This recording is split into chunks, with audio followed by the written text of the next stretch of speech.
Movie start होती है और हम हमारी मेन कैरेक्टर नितिन को अपने स्कूल टीचर मिस्टर ब्रुनर के पास आता हुआ देखते हैं। उन्हें आकर कहते हैं कि मैं सुसाइड करने वाली हूँ, मुझे लगता है कि किसी एडल्ट को पता होना चाहिए, इसी वजह से मैं आपको बता रही हूँ। इस बात पर मिस्टर ब्रुनर कहते हैं कि मैं भी अपनी सुसाइड नोट ही लिख रहा था, मैं अपना जॉब, पूरी लाइफ इस सबसे तंग आ गया हूँ और इन सारी चीजों में सिर्फ स्कूल ब्रेक यही एक चीज होती है जिससे मुझे अच्छा लगता है और इसमें भी अब स्टूडेंट्स आकर मुझे डिस्टर्ब कर रहे हैं, इसी वजह से मैं सुसाइड नोट लिख रहा हूँ। नादिन को जरा भी सीरियसली नहीं लेते, वो फिर वहाँ से चली जाती है। नादिन हमें अपनी लाइफ स्टोरी बताती है। बचपन से उसे स्कूल वगैरह इन सब चीजों में कोई भी इंटरेस्ट नहीं था। इसके ऑपोजिट उसका ब्रदर जिसका नाम था डेरियन, ये सारी चीजों में एक्सेल करता था। हर रोज स्कूल के लिए उसे गाड़ी से निकालने के लिए उसके पेरेंट्स को बहुत एफर्ट्स डालने पड़ते थे। उसे लगता था कि सिर्फ उसके फादर ही उसे समझते हैं। उसके फादर उसे बहुत ही अच्छी तरीके से हैंडल करते थे। स्कूल में उसका मूड बहुत ही खराब रहता था, पर एक दिन उसे क्रिस्टा नाम की एक लड़की आकर मिली। उसने उसे एक बग दिया और कहा कि क्या तुम इसकी मेरे साथ मॉम बनोगी। वो दोनों मिलकर इस बग का ख्याल रखने वाले थे, पर ब्रेक में ही नादिन ने उस बग को अपने कंपास में डाल दिया और इसी वजह से उसकी डेथ हो गई। इस ट्रेजेडी को एक दूसरे के साथ वो सफर करती है। यही से उनकी फ्रेंडशिप स्टार्ट हो गई थी। हमेशा एक दूसरे के साथ वो टाइम स्पेंड करती है। कभी कभी क्रिस्टा का घर का माहौल अच्छा नहीं होता था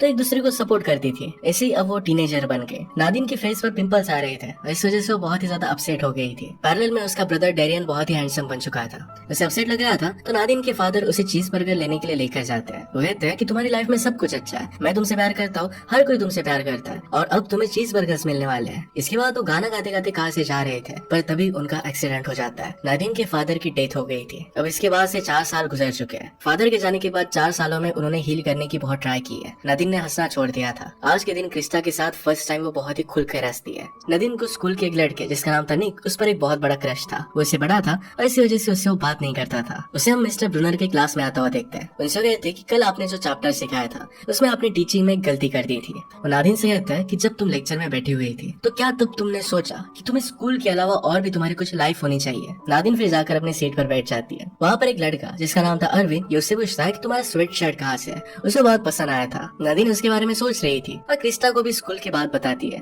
उसे उतना ज्यादा पसंद नहीं आया था। घर पर उसकी मदर एक वीकेंड के लिए रेडी हो रही थी। मदर ने फिर से डेटिंग स्टार्ट की थी। एक डेंटिस्ट के साथ एक वीकेंड के लिए आज वो जा रही थी। अब 2 दिन के लिए वो घर पर नहीं रहेगी तो नादिन को जो करना होगा वो कर सकती है। वो फिर डायरन को कॉल लगाती है और कहती है कि पूरा हाउस अब मेरा है, मुझे जो चाहिए आज वो मैं करने वाली हूँ। नादिन और क्रिस्टा दोनों मिलकर फिर बहुत एंजॉय करता है। नादिन बहुत ज्यादा ड्रंक हो चुकी थी। नाद में डेरियन अपने फ्रेंड्स को मिलकर पूल में एंजॉय कर रहा था। ड्रिंकिंग की वजह से नादिन की हालत खराब हो गई तो क्रिस्टा उसे सपोर्ट देती है। नादिन वही बाथरूम में सो जाती है। क्रिस्टा जैसे ही नीचे आए तो वहाँ पर डेरियन क्लीनिंग कर रहा था। उनकी पार्टी की वजह से घर जरा मेसी हो गया था तो क्रिस्टा भी उसे हेल्प करती है। सुबह नादिन उठी और जैसे ही वो डेरियन के रूम में गई तो उसने देखा कि क्रिस्टा और डेरियन ये दोनों एक दूसरे के साथ इंटीमेट हो रहे हैं। इस बात से वो बहुत ज्यादा डिस्टर्ब हो जाती है। क्रिस्टा ने नादिन से सॉरी कहा। वो कहती कि मुझे समझ में नहीं आया कि ये सब हुआ कैसे। नादिन बिना कुछ कहे वहाँ से जा रही थी। क्रिस्टा कहती कि प्लीज कुछ तो कहो। नादिन कहती कि इसमें तुम्हारी गलती नहीं थी। ये सब कुछ अपने ब्रदर डेरियन पर डालती है। वो जाकर डेरियन से कहती है कि तुम्हें जिम करनी पड़ती है, अपनी बॉडी पर काम करना पड़ता है क्योंकि बाकी लोग तुम्हें इंटरेस्टेड हो सके। तुम्हें कुछ पर्सनैलिटी नहीं है, मेरी फ्रेंड्स से दूर रहना। डेरियन कहता है कि तुम्हारी फ्रेंड्स नहीं है, सिर्फ एक ही फ्रेंड है। इसके बाद नादिन स्कूल में आई। स्कूल में उसे रियलाइज होता है कि उसने होमवर्क नहीं किया था। मिस्टर ब्रनर से कहती है मैं जरा अपसेट थी मेरे फादर की डेथ की वजह से और इसी वजह से मैं होमवर्क कर नहीं पाई। मिस्टर ब्रनर पूछते हैं कि तुम्हारे फादर की डेथ को कितना समय हुआ है। नादिन कहती है कि 4 साल हो गए। वो कहते हैं कि फैमिली और रिलेटिव्स के पासिंग पर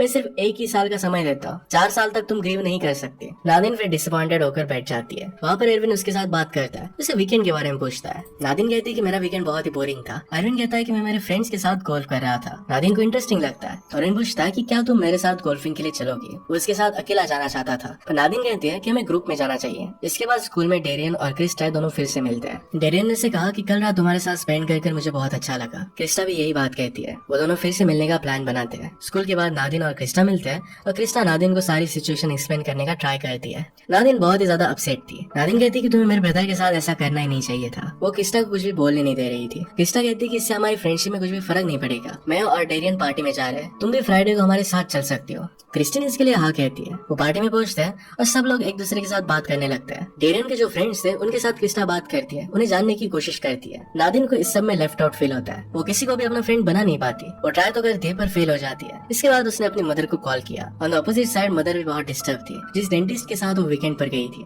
उसकी ऑलरेडी वाइफ थी। रात में नादिन उसे जो लड़का पसंद है उसे ईमेल करने की कोशिश करती है क्योंकि उसने उसकी फ्रेंड रिक्वेस्ट एक्सेप्ट नहीं की थी, पर ईमेल उसने सेंड नहीं किया। उसे लगा कि वो बहुत ही ज्यादा डेस्परेट हो रही है। वो फिर इरविन को कॉल करती है। इरविन कहता है कि यहाँ का थीम पार्क लेट नाइट तक स्टार्ट रहता है। इरविन कहता है कि मैं एक थीम पार्क जानता हूँ जो बहुत ही लेट तक ओपन रहता है, अगर तुम चाहो तो आ सकती हो। नादिन भी इसके लिए मान जाती है। वो दोनों फेरिस व्हील पर बैठे एक दूसरे के ड्रीम्स एंड होप्स के बारे में बात करने लगते हैं। इरविन मौका देखकर नादिन को किस करने की कोशिश करता है, पर नादिन ने उसे दूर कर दिया। वो फिर इस बात को भूल जाने का डिसाइड करता है। साथ में मिलकर मिनी गोल्फ खेलते हैं। नादिन उसे कहती है कि मुझे तुम बहुत ही मैच्योर लगते हो। अगले दिन स्कूल में क्रिस्टा नादिन से बात करने की कोशिश करती है। नादिन उसे कहती है कि मैंने एक ऑब्जर्व किया था, इस जब तुम अपने फ्रेंड्स के साथ थी तो तुम मुझे पूरी तरीके से इग्नोर कर देती हो। मेरे ब्रदर को तुम डेट नहीं कर सकती, तुम्हें हम दोनों के बीच में किसी को चूज करना पड़ेगा। क्रिस्टा ये चीज करना नहीं चाहती थी, इसी वजह से उसे वही छोड़कर चली जाती है। घर आकर अपने ब्रदर से नादिन बात करती है। कहती कि जब फादर की डेथ हो गई थी तो तुम बहुत ही सैड रहते थे। एक रात मैंने तुम्हें देखा तो पूरी रात तुम रो रहे थे, तुम्हारी पिलो पूरी तरीके से गीली हो गई थी। मैंने फिर अपने पिलो से उसे एक्सचेंज कर दिया था। मैं तुम्हारा बहुत ही केयर करती थी और तुम मेरे साथ ऐसा कैसे कर सकते हो। टेरियन कहता है कि तुम बहुत ही सेल्फिश हो। इस तरीके से फादर को इन सारी चीजों में तुम्हें नहीं लाना चाहिए था। वो दोनों एक दूसरे के साथ झगड़ने लग गए। उनकी मदर को आकर उन्हें छुड़ाना पड़ता है। मदर डेरियन को ही डांट रही थी। डेरियन कहता है कि आप हर बार मुझे ही क्यों बताती हो। मदर कहती कि तुम ही सिर्फ मेरी सुनते हो। नादिन फिर उसे जो लड़का पसंद था, वो जहाँ पर काम करता था वहाँ पर वो पहुंच जाती है। उससे बात करने की कोशिश करती है। उसे जो चीज नहीं चाहिए थी वो भी वो मांग रही थी और फिर खुद ही एडमिट कर लेती है कि वो सिर्फ उसे मिलने के लिए आई थी।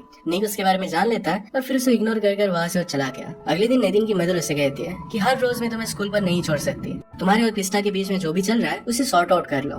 क्रिस्टा तुम्हें लेने के लिए आती है तो मुझ पर ज्यादा लोड नहीं आता। स्कूल में आने के बाद नेदिन इरविन को ढूंढ रही थी। इरविन के फ्रेंड उसे कहते हैं कि फिल्म फेस्टिवल के लिए वो एक प्रोजेक्ट क्रिएट कर रहा है और इसी वजह से वो स्कूल से ऑफ ले रहा है। वो आकर फिर मिस्टर ब्रूनर के साथ लंच करने लगती है। वो उसे कहने लग गई कि मेरा यहाँ पर कोई भी फ्रेंड नहीं है, उसे कोई भी अच्छा नहीं लगता था। मिस्टर ब्रूनर कहते हैं शायद कोई भी तुम्हें लाइक नहीं करता। इस बात से नेदिन को गुस्सा आ जाता है। मिस्टर ब्रूनर को भी बहुत कुछ बोल जाती है। वो फिर उसे एक कुकी देते हैं ताकि उसे अच्छा लग सके और कहते हैं कि तुम मेरी फेवरेट स्टूडेंट हो। नादिन पूछती है कि क्या सच में। ब्रूनर कहते हैं कि तुम अपसेट हो और यही मुझे कहना चाहिए। स्कूल के बाद नादिन को अरविंद का कॉल आता है। उसे कहता है कि तुम मेरे बारे में पूछ रही थी। नादिन फर्स्ट टाइम तो उससे कुछ भी बात नहीं करती और कॉल वैसे ही रख देती है, पर बाद में उसे कॉल करती है। उसे कहती है कि मैंने जरा एंटी डिप्रेशन पिल्स ली थी और इसी वजह से मुझे बुरा लग रहा था। अरविंद कहता है कि क्या तुम मेरे घर पर आना चाहोगे, यहाँ पर पूल भी है। दोनों मिलकर फिर पूल में मजे करते हैं। नादिन एक्टिंग कर रही थी और उससे पूछती है कि क्या तुम मेरे साथ इंटीमेट होना चाहोगे और इसके बाद वो हंसने लग गए। अरविंद को सीरियस लगा था और इसी वजह से वो जरा अपसेट हो जाता है। उसे कहता है कि तुम्हें इस तरीके की बातें अपने फ्रेंड से नहीं करनी चाहिए। नादिन फिर उसे सॉरी कहती है। इसके बाद वो एक दूसरे के साथ हैंग आउट करते हैं। अरविंद एक्चुअल में बहुत ही अच्छी ड्राइंग करता था। अपने ड्राइंग के प्रोजेक्ट से वो फिल्म बनाने वाला था।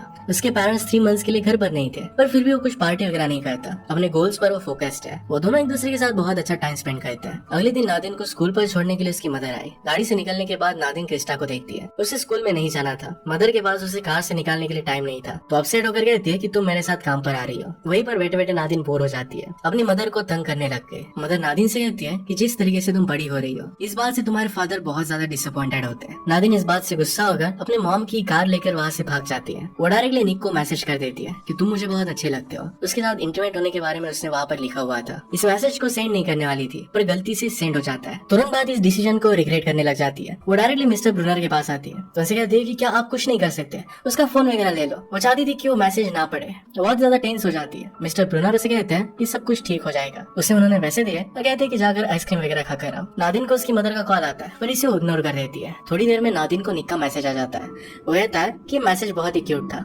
अगर तुम रात में हैंग आउट करना चाहती हो तो आ सकती हो। ये मैसेज देखकर नादिन बहुत ही खुश हो जाती है। घर पर आकर वो अच्छे से रेडी हो जाती है, पर इस सब में उसने अपने रूम का मेस कर दिया था। जब फ्रस्ट्रेटेड होकर उसकी मदर घर पर आए तो देखती है कि नादिन का रूम पूरी तरीके से तहस नहस है। इस बात से वो बहुत ज्यादा गुस्सा हो जाती है। आज रात डेरियन और क्रिस्टा अपने फ्रेंड्स के साथ पार्टी कर रहे थे, तभी डेरियन को उसकी मदर का कॉल आता है। नादिन के साथ जो भी हुआ था सब कुछ मदर उसे बताती है। मदर को सहारा देने के लिए डेरियन वहाँ से घर पर आ गया। क्रिस्टा भी उसे सपोर्ट करने के लिए वो भी घर पर आ गए। पैरेलल में नादिन और निक ये दोनों डेट पर जाते हैं। घर पर मदर बहुत डिस्टर्ब थी। डेरियन उन्हें संभालने की कोशिश करता है। डेरियन कहता है कि आप हमेशा मुझे ही क्यों कॉल करती हो। मदर को अपनी गलती रियलाइज हुई। वो कहती है कि मेरा तुम्हारे सिवा कोई और है नहीं। नादिन और निक फिर दोनों एक जगह पर जाते हैं। वहाँ पर निक उसे किस करने लगता है। तो डायरेक्टली उसके साथ इंटीमेट होने लग गया, पर नादिन उसे मना करती है। इस बात से निक बहुत ज्यादा गुस्सा हो जाता है। वो कहता है कि तुमने ही मुझे मैसेज किया था। नादिन को बहुत बुरा लगा और वहाँ से वो निकल जाती है। वो उसे लाइक करती थी, अरे मैसेज गलती से चला गया था। उसे भी लगा था कि शायद निक भी उसे लाइक करता है। इसके बाद वो मिस्टर ब्रूनर को कॉल करती है। वो उसे अपने घर लेकर आते हैं। घर पर नादिन ने देखा कि मिस्टर ब्रूनर की एक बहुत ही ब्यूटीफुल सी फैमिली है। नादिन ने कभी भी उन्हें अच्छी फैमिली के साथ इमेजिन नहीं किया था। थोड़ी देर में वहाँ पर डेरियन आ जाता है। वो नादिन से कहता है प्लीज कार में बैठ जाओ। वहाँ पर क्रिस्टा भी थी और इसी वजह से नादिन उसे मना करती है। डेरियन भी इस बात से गुस्सा हो गया। नादिन उसे कह रहे थे कि तुम्हारे लिए सब कुछ इजी है, तुम्हारी लाइफ इजी है। डेरियन उसे समझाता है कि ऐसा कुछ भी नहीं है। वो जिस कॉलेज में जाना चाहता है वहाँ पर नहीं जा सकता, क्योंकि उसे घर के पास रहना पड़ेगा, क्योंकि उसे पता नहीं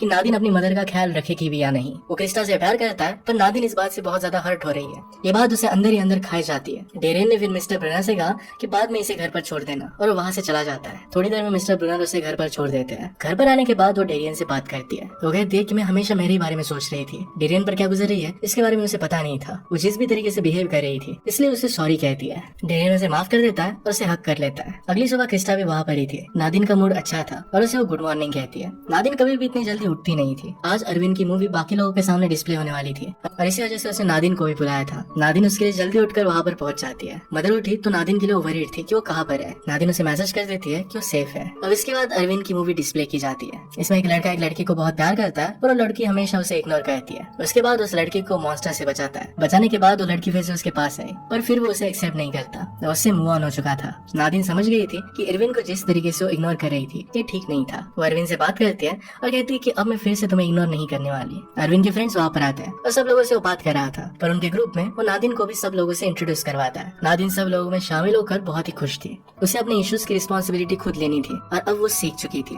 सेल्फिश ना बनकर सब लोगों को रिस्पेक्ट दे रही थी। इसी लर्निंग के साथ ये मूवी एंड हो जाती है। अगर आपको एक्सप्लेनेशन अच्छा लगता है तो प्लीज लाइक और कमेंट जरूर कर दीजिएगा। मैं बहुत सारी मूवीज लेकर आता रहता हूँ तो प्लीज चैनल को सब्सक्राइब कर दीजिए और बेल नोटिफिकेशन आइकन मत भूलिएगा। हम फिर से मिलेंगे और इन मूवी के साथ। तब तक के लिए थैंक यू और आप अपने आप का ख्याल रखिए।